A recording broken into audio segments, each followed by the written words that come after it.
Hi, welcome back. Another powerful short. Something that I wanted to say as we get started here.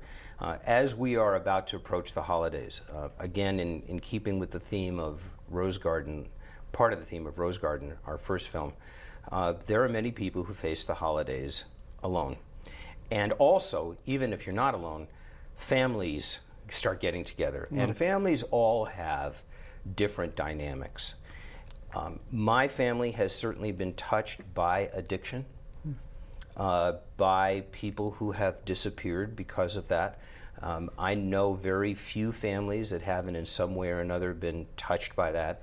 And that's why I found this particularly poignant, this short, that through all that this man put his family through, and he did, and he was obviously an absent and maybe even a dreadful father, truly dreadful father. There was that moment of potential forgiveness and for connection. And our family read a book a long time ago called It's Not Okay to Be a Cannibal. Excuse me, It's Not Okay to Be a Cannibal, which was written by the guys that invented interventions, that if you have an addict in your family, eventually you have to let them go until they can get themselves put back together again. If they do, he obviously has been trying. And the aspect of forgiveness, and then I want to get your feelings about this as well, I found to be so powerful in this. We were talking about the Aurora shootings and these terrible things that happen. And somebody said something wonderful that I heard recently about forgiveness and about his daughter in this film being at least open to forgiving him. Somebody said, I did not forgive to do something nice for the other person. I did it for my own healing. So anyway, what did you think of this? I sort of connected it with Rose Garden in a sense that sometimes, again, I'm talking from my perspective, we brush aside things that at the beginning we feel that we have gotten rid of it. You put it under the carpet. And this guy initially, he was fine. But the moment he gets the news that his daughter wants to meet him, you can feel he's a little bit uneasy. There's something she wants to say to him.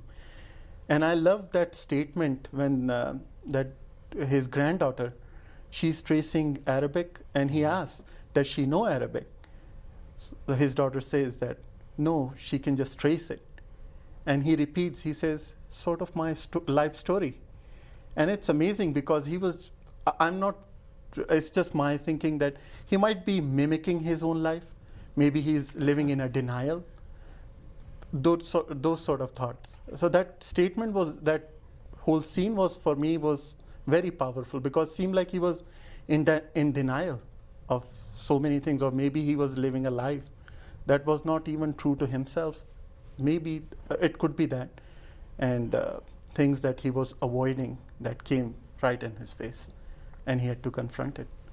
Yeah, it's a powerful time when you have that relationship, a father-daughter, a mother-son. Those things are very, very powerful relationships, and you have been estranged. But there's something really beautiful about being able to say, okay, well, we can't have those years back. And as somebody else once said, it's not necessary for you to forgive what the other person did. It's not, particularly when you get into areas of abuse and things like that, it's not necessary to forgive that.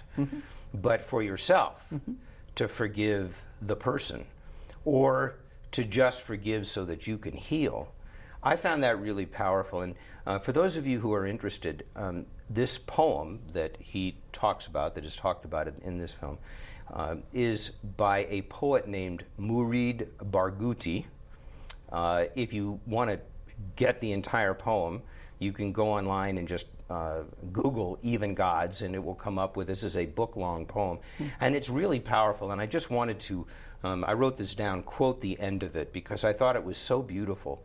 We're all waiting for you. Please, life, come back. Calm down a bit. Rest a moment, my friend. Even the gods of ancient epics leave their temples, possessed by the curses of oracles and the death of heroes, and steal away to have some fun. That's just beautiful. Really beautiful. Really beautiful. We'll see you after the next film.